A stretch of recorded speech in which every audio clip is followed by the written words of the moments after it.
Hi guys, you sort of got a sneak peek at the end of the last video.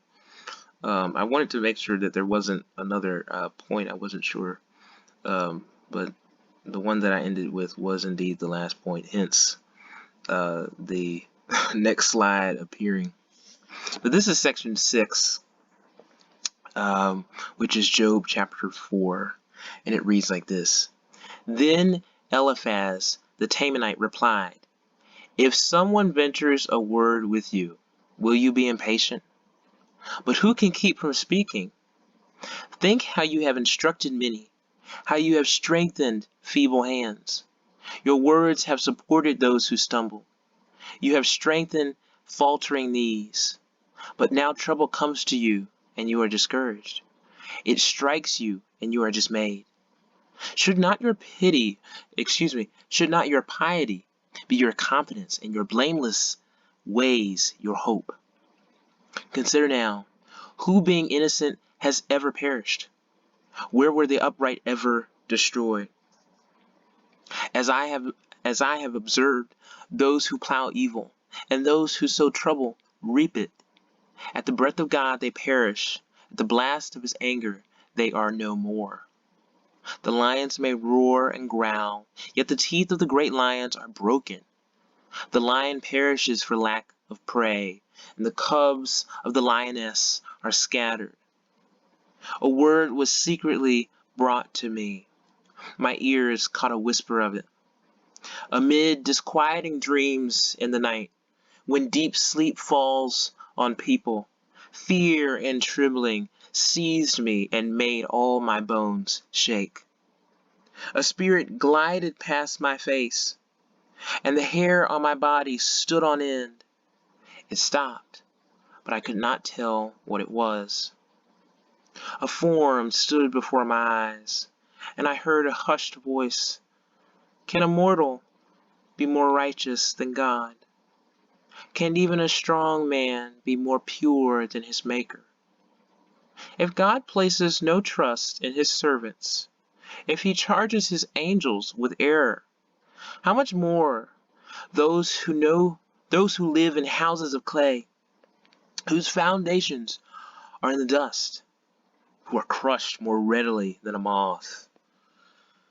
Between dawn and dusk, they are broken to pieces. Unnoticed, they perish forever. Are not the cords of their tent pulled up, so that they die without wisdom?"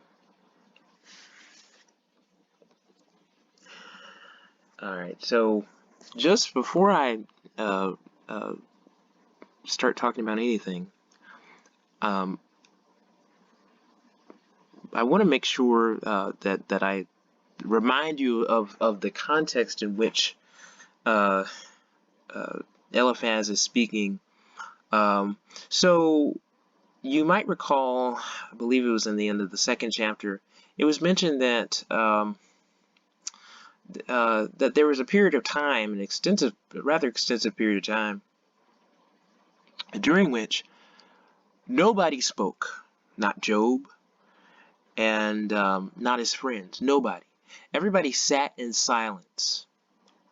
And so, theoretically, in that time, everyone had an opportunity to not only gather their thoughts, but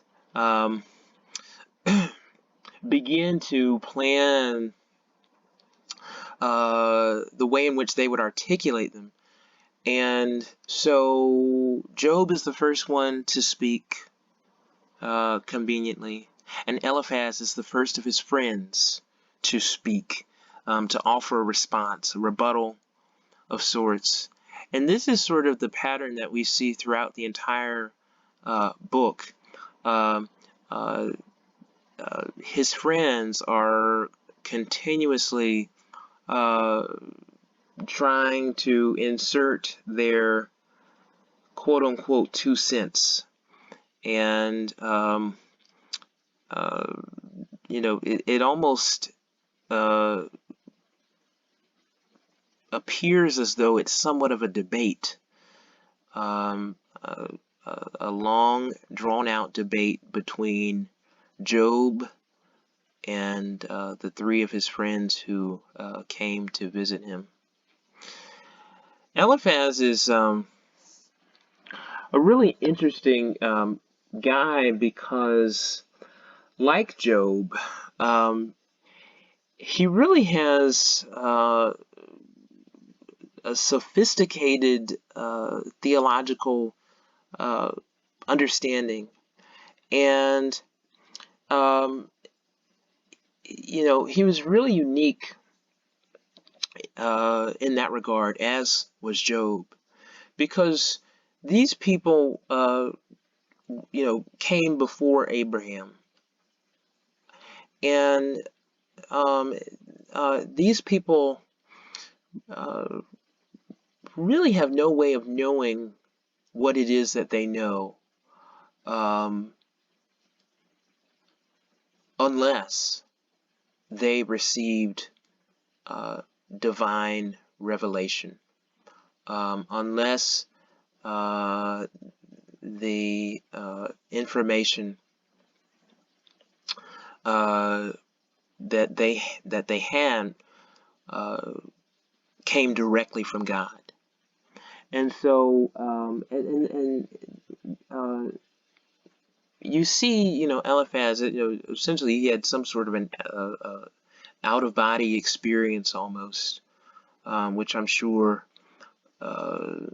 was novel in one sense. So this guy, knows what he's talking about for the most part. His friends do too. Job knows what he's talking about as well, and so it's interesting that they seem to be talking about everything from slightly different viewpoints. Anyway, so these are the things that Eliphaz says that I just want to go over quickly. One of the things, one of the first things he says is that innocent people don't suffer; they don't die. So, really, he's trying to imply that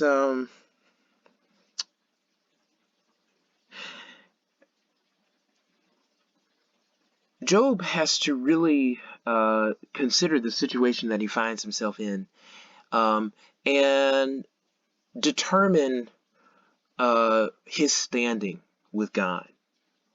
Because essentially what Eliphaz says is, this is the kind of stuff that happens to wicked people. This kind of stuff doesn't happen to people like you.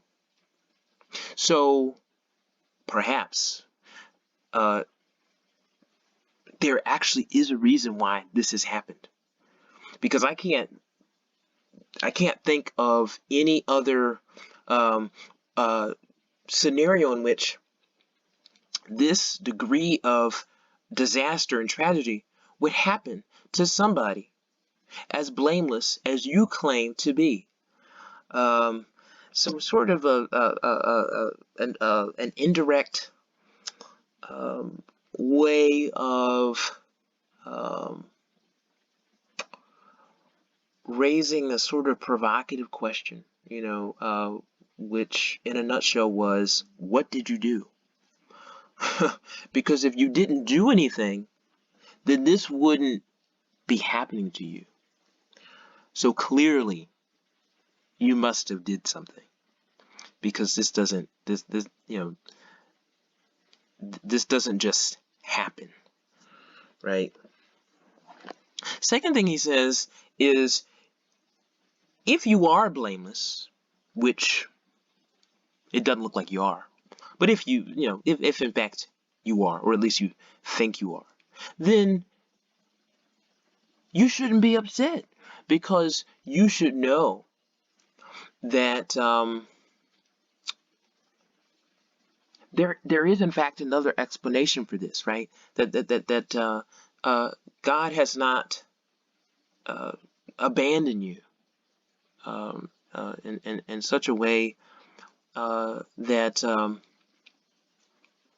he's not going to tell you what's going on. If you didn't do anything,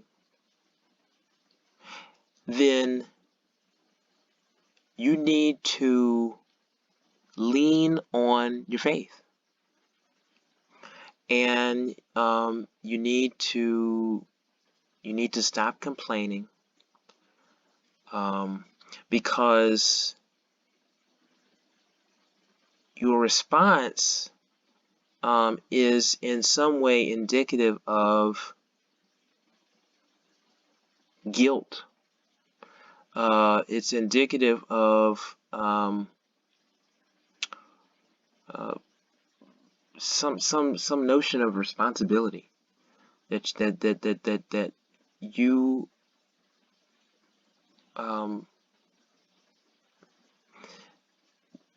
that you did something. That's what it sounds like.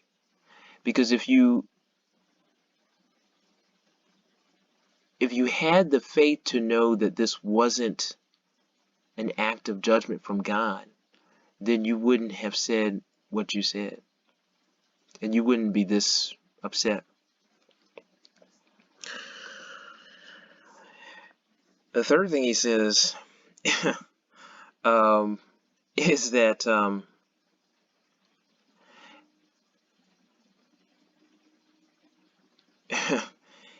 it's really easy to envision a scenario in which you did something to warrant everything that happened to you, because you are still merely a human being, and therefore you are liable to sin. You are liable to error. How do I know this? Because not even all of the angels are blameless. So again, it looks to me that you did something. That's what it looks like. It looks like you did something. And you may have done something and not even fully realized it, because such is the nature of humanity. We are so sinful that we often sin without even realizing it. And so, again, it looks like you did something. So it's really interesting to see how Eliphaz just sort of right out the gate comes swinging gently. I mean, he tries to be eloquent, but he's really he's really trying to expose Job for his what in his mind was a clear response, from God to his wrongdoing.